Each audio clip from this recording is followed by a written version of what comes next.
Hello everyone, CrystalFissure here, and welcome to another edition of ISGP Talk. Today we are joined by the man, the myth, the legend, the Daniel Davidson, the David Danielson, Dan the Man, Danny D, the list, your favorite speedrunner's favorite speedrunner. The list goes on, and welcome, Yes. welcome to the show. Thank you. Pleasure to be here. Thank you for having me. Pleasure. It's a pleasure for me, and you're one of the newest competitors in the ISGP. It's been great to have you around, and you've had really, I'd say, a fantastic tournament so far. So I want to just talk about that. I mean, how in general, obviously, I think you've still got one more race to go, right? Yeah, one more race. Yeah. So how do you feel with that one notwithstanding? How do you feel like you've gone in your first tournament so far? I'd definitely say like I've surprised myself. I wasn't expecting to do particularly well. When I signed up, I kind of told myself like I'd be happy if I got like a win, maybe.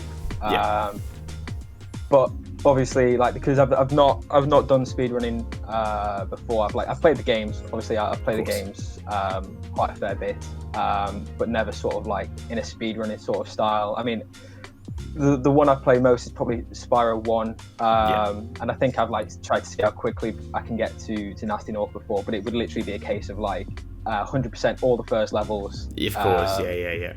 No real strategy or route, just sort of like clear out artisans, peacekeepers, magic crafters, beastmakers, and then like skip dream movers, go straight to that makes sense. So no real like strategy. No, that's so good. I think that's been the biggest thing for this is working out like, okay, that's obviously not going to cut it if I want to win. So that's right. And yeah, you do, I believe, have a positive win record. So it's been good to see. I think your group in general, and I want to talk about this, your group in general has been, I think, very grueling actually, and everyone is beatable. Yeah, absolutely. I mean, like I say, I signed up, and I mean, I know a lot of the competitors. I know a few of them from when I've watched the previous tournaments. I know a couple that I follow on YouTube. But I remember asking when I first joined the group, like the sort of skill level of everyone, and I think Al mentioned like there was one or two good races. Everyone else was pretty much new, and it's sort of like transpired that that's just not the case. There's obviously a lot of really good races. So obviously Toto is a master at all games. Gladiators dominated as well. He's top of the table. Acorn, Cola Pro, all fantastic races as well. So it's I think you're right in saying that anyone can beat anyone in this group. So exactly, because especially that's right, and especially because Toto has put that handicap on himself as well. It kind of makes it that you're able to take him off guard, which I love. Without that handicap, maybe he would probably be the one that couldn't be beaten. He'd probably get a clean sweep. But obviously, that handicap makes it a lot more competitive between all. I mean, we've seen him as well. He's lost a couple of races now, so it does level the playing field a little bit. But massively. Even with the handicap, it can go either way. It's not like whoever he's racing against is guaranteed to win. So for instance, like I raced him. I think I was still 6 orbs behind him when he finished. So I was still nowhere near. But obviously, like if you use that handicap well, it can be a really good advantage, and you've just got to. It's like it adds like another sort of level to the race with him, because you've got to think like, okay, we've come up with this route or this objective, but it's also like, how can knowing that objective before he does sort of help you with that? That's right. And, you've had as well, so obviously Toto is a difficult challenger, but then the two replacements that you've got, arguably in the top end as well, where you have Tooney, who has, who've yet to race, so that should be interesting. Tooney's pretty decent. Cola Pro's pretty decent. So you really haven't been given any chances to have a walkover, basically. No, definitely not. I mean, Tooney, I know actually from years ago. I mean, not personally, but I know of him from when I used to watch the RJ Waters Let's Race Spyro videos. No way. That's a real old school. And I remember talking to him when he first joined, because I always wondered how they managed to do the sort of like they do little voice capture like little emoticons or something in the corners of their video where when someone speaks their mouth. Yeah, right. And, like being amazed at that. But also, yeah, Tooney, I believe he was in the Spyro 3 one, and that was his first one with them. And these were races that I think RJ Waters would usually win. And Tooney came along for this one, and he smashed it, I believe. I think he like a landslide victory. So I'm not particularly hopeful for my race against him. But at the same time, like if I can win it, I think that'd be fantastic, because even though I'm on currently, I think it's 5 wins, 1 draw, 1 loss. I think I need to win the one against him if I want to like definitely be guarantee. In the top 4. Yeah, I think if you win, you're guaranteed in. I think, because I'd say 6 wins. Yeah, 6 wins put you in with like, I think there's no way of being knocked out on 12 points. So I hope not. You could be the most unlucky speedrunner ever. Yeah. But so Group B, as we know, pretty tough, pretty difficult, but you've done a great job so far. And what about your thoughts on some of the other groups, like Group A, C, and D? Like from what you've watched, obviously not everyone watches everything, but from what you know. Yeah, I mean, I've tried, especially like in the last couple of weeks, I've tried to watch basically every race that goes up, just to sort of get a feel for the other groups. I mean, a lot of people obviously knock Group A as being Group easy. Yeah. But I mean, like obviously there are some like what appear to be good races in that group. Obviously Nintendo Gen, Marcus. Who else is in the top 3 at the moment? Mr. Game Sendy. Mr. Game Sendy, yeah. And then obviously I think 4th place it could be like a triple threat at this point. I think Keith's going 4th. Yep, that's right. But also that could change. But I think it'd be interesting as well to see in round 2, when obviously the groups are mixed up a bit, how the people from Group A do. That's right. With that stigma, sort of seeing what they're like compared to people from the other. Yeah, when you put them against other people, and that's a good point, because with ISGP 1. We ended up having, if you ever saw in the grand final, it was essentially Group A versus Group C. Group B had been completely eliminated. There was no presence from Group B in the grand final, so obviously different people. Right. I mean, Group B was very. I did watch the final, but I don't remember that. So that's. To be honest, the grand final was a bit of a mess. I don't blame you for not watching that one. Personally, I did watch it. Oh, you did? Oh, you did? Yeah. Oh, okay. All right. I thought you said I didn't. I did. Sorry. Yeah. No. Sorry. I did watch it, but didn't realize it was just Group A and C. Yeah. In the final. Well, that match was crazy, and like we're going to try and figure out some way of like making it a little bit fairer for the next time. But I think the thing is as well though is that with the first tournament, it was the first time doing everything. I think that the next round, going into a group stage, of 4 for the next round is going to make it really fun, because you're going to be able to verse people from every single group. So let's say you get 2nd place, then you'll be versing, a Group A, 1st placer, Group C, 3rd placer, whatever category it goes into. So I'm really looking forward to seeing that and seeing you in races against A, B, and A, C, and D players. Yeah, no, definitely looking forward to that, because I think again, I can't remember which race it was in, but I believe it is going to be like one person from each group is in the next group in round 2. So that's like, exactly it. I won't be in.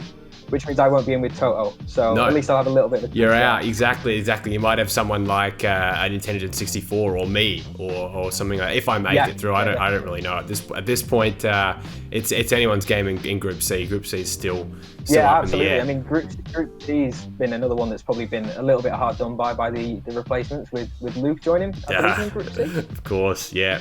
So I'm going to feel really bad for whoever finishes 5th in that group. Me too.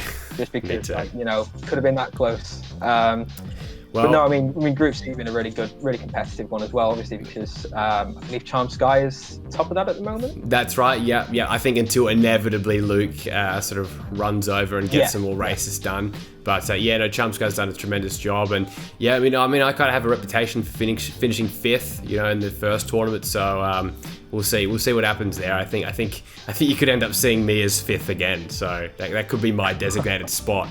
We'll have I to believe see. it's possible for it to, is it still possible for it to come down between you and Alice? Yes, If you finish it this is. one? Absolutely, Yeah, okay. absolutely. So look forward to that That'll be one. interesting, yeah. That one's gonna be fantastic. But yeah, and any thoughts on Group D at all with Ratchet 5 and Muddy and stuff like that?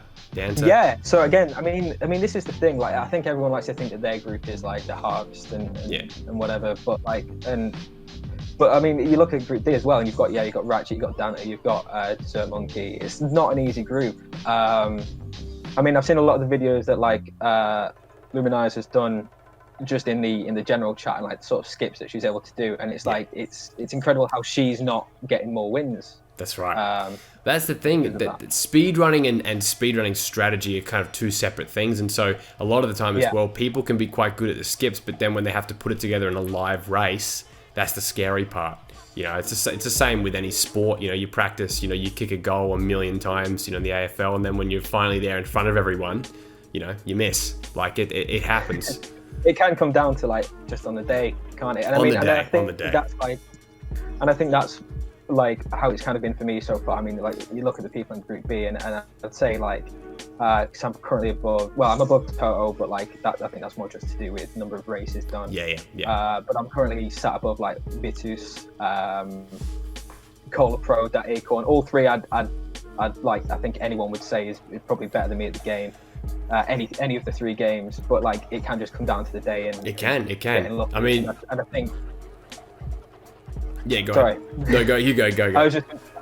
I was just going to say, like, I think, yeah, like I say, it can come down to the day, and I think that's probably, if I get through to round 2, that's probably where my luck will run out. Well, I think, I mean, I don't know whether your luck will run out, but I will say that, you know, in Daekon's case, he is literally using a keyboard. I have a feeling he would be borderline unstoppable if he was actually using a controller, to be perfectly honest. Yeah, Daekon, Gladiator, both using keyboards. That's insanity. That's just I can't even think. I think, like, not as a spoiler, but I think that will hurt them in round 2. Whereas, you know, you having a controller, because just some of the movement involved in going a bit faster, I think will hurt them. But like, still absolutely incredible that they can do that. Blows my mind. Absolutely, yeah. Yeah. And what about some of your favorite races from any group, either ones that you've been in or ones you've watched or just anything really? Of the ones I've been in, I really enjoyed, I believe it was my third race. It was against Gladiator. That was my first win of the tournament. Yeah. And I think that's kind of when I realised, like, okay, I could actually be in with a shot, because I hadn't actually seen Gladiator race before. I think he was in Spyro Speedrun's Cup. Yes, that's right. Before this one. But I didn't see any of his matches. So I only found out like partway through the run that he'd been in that. But I heard afterwards that obviously he's a very good runner, and so beating him was kind of like I mean, like, again, I'm here now. Down a little bit below, but it's possible. And then the race with the Acorn as well, that I did, you know, right down to the wire. I was behind for pretty much the whole race, and then in the last minute, pulled ahead. And even then, it was only maybe a 10-15 second. It's fantastic, difference between the two of them. So that was.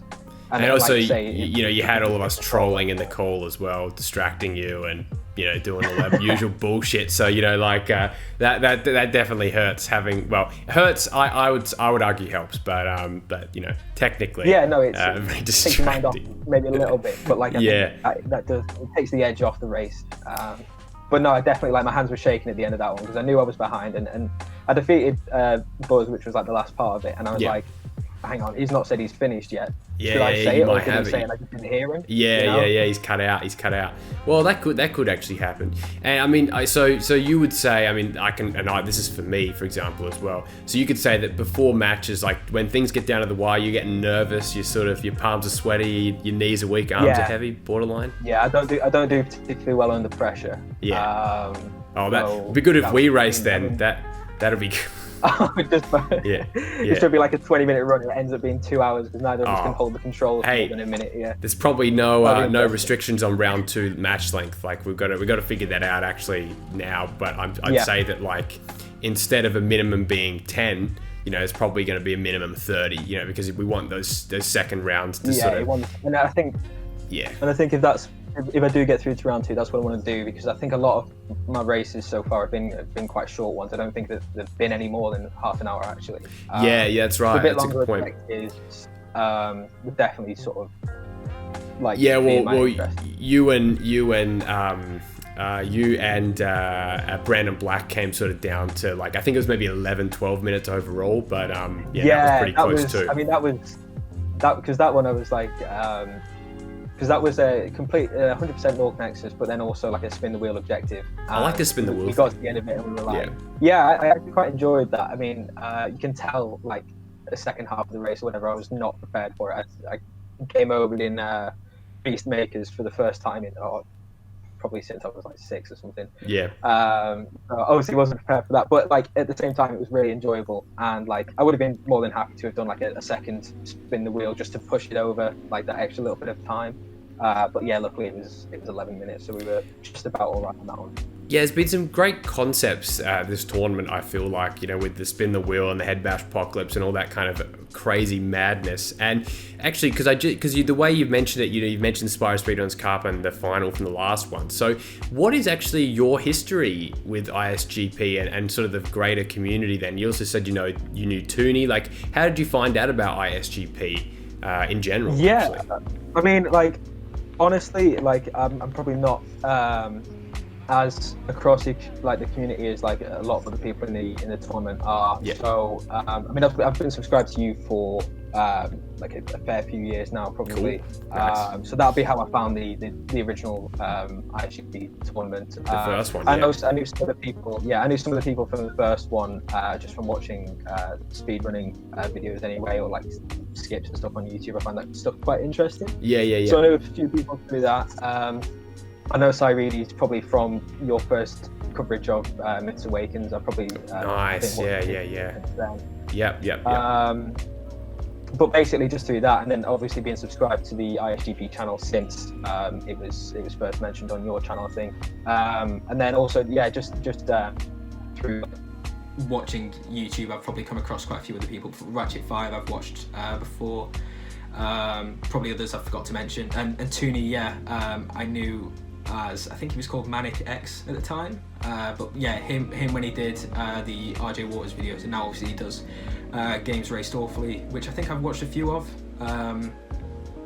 Probably like stumbled across probably from like the likes of RJ Waters videos, liking those kind of videos, sort of finding as well. So you really, you've sort of been sort of around the community, sort of community adjacent for a few years then, sort of just sort of lurking around, hanging out. Pretty quiet, not like, not so much getting involved, but like, sort of lurking in the shadows, I guess. Yeah. For probably like 4 or 5 years now. Yeah, awesome. Well, that's very interesting. There we go. We definitely didn't have video connection issues just then. Absolutely not. No, absolutely spotless connection. Absolutely this is a seamless chat, and we will not take any comments otherwise. So I was just talking in between this little break as well, and I wanted to sort of ask, obviously, so you've been around this community for a few years, sort of watching, lurking, but what is it that you do? And who is the real Daniel Davidson, so to speak? That's a deep question. Yeah, that is a deep question. Unfortunately, the answer is not particularly interesting. So I'm a uni student on a 4-year course. So cool. Before the lockdown happened, and even actually during the lockdown, I'm still working. I'm on placement year. I'm doing finance for the House of Mouse. Cool. I work at Disney. Yeah. So. Oh right, okay. I thought you were talking about like a strip club called the House of Mouse or something. No. Right. Okay. Yeah, cool. There we go. So, you can thank me for Toy Story 2, the video game, and A Bug's Life. And always wanted to meet the guy that made that. I mean, you're only 3, but whatever. Yeah, if that, I think I was probably, I don't know if I was even born when. No, I think I was 3. So yeah, you would have been an absolute basically a womb genius. Conducting, figuring it all out. Yeah, but I don't even work in games, so I'm not actually responsible for that. I work on channels, so probably not quite as interesting. Yeah.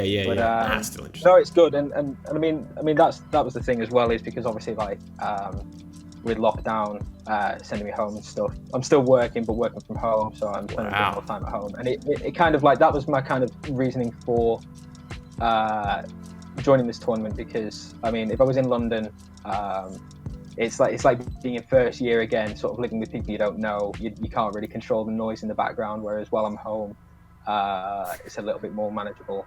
So you just kind of thought, back with your parents or anything like that? That's just basically with your parents? Yeah, just back up north while this whole thing blows over, and then obviously back to university in September, October kind of time for my last year, and then who knows? The world is my oyster at that point. So. Yeah. Where in England are you about roughly? So I live in Cheshire, which is like northwest. Oh yeah.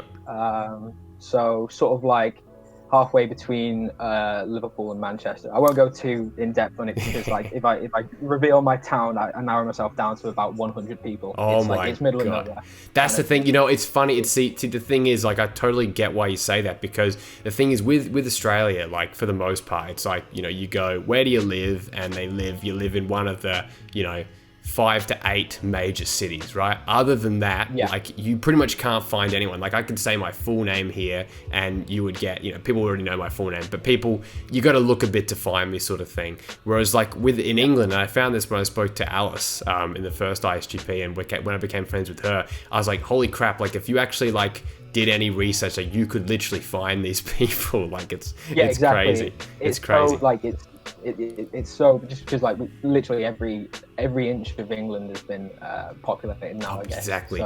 So whereas if you talk about Australia, you've got like 4 cities and then the outback, and then that's well, we'll go with that. Exactly. Yeah. No, not the stereotype, mate. Yeah, exactly right. But yeah, cool. So basically, I've actually been to the closest I've been to you would be Manchester. Actually, I went there in 2015. Yeah. That was pretty cool. Yeah, Manchester's like a half-hour drive. That's the thing about England. All these cities that are so close to each other. It's again exact opposite in Australia, where you've got to travel like 8 hours to get from Adelaide to Melbourne. So exactly. It's ridiculous. So it takes no time to get there, but then to get to the centre of it takes about an extra 6 years, because everyone's trying to get there. When a lot of people, it seems like a lot of people as well, like people like you know, where you finish high school, then they all go to London. Is that right? Like, that's sort of like one of the things. I mean, when you're looking for work placements as well, it's like London's the place to go. I kind of wanted to, because I mean, it's daft expensive to live in London. So I kind of, when I was first looking for places to work, I did fancy working somewhere a bit close to home. But the opportunities just aren't there. They are obviously like when you finish university, but like in terms of who wants an intern, you're more limited to the big cities. But I mean, like, Manchester's a great place for it as well. Liverpool's pretty good as well. Both quite big cities, but like nothing in terms of the scope, like in the size and the opportunities available at like this sort of age is London, that's the which thing. is a shame, because it's so much easier up here. That's the thing. Yeah, exactly. It definitely becomes difficult, because, you know, it's the same thing. You find the same thing in Japan, where like all these people, you know, they live in these smaller towns, and then what a surprise, they've got to all move to Tokyo to get a job, and that's why Tokyo is like by far the biggest city. Same thing with London, by far the biggest city, because it's got the biggest opportunities. So, you know, we could go into a whole discussion about urban expansion and you know, sardine cans, but I'm sure there'll be a topic for another day. But Daniel, thank you very much. It's been an absolute pleasure, and I'm gonna have the prediction that I believe you will make round 2, so that's gonna be exciting. Maybe we'll face each other. Maybe we will have a slow run where we both fail, or maybe you destroy me, and you know, we see what you're truly about. Hey, exactly. You never know. All right.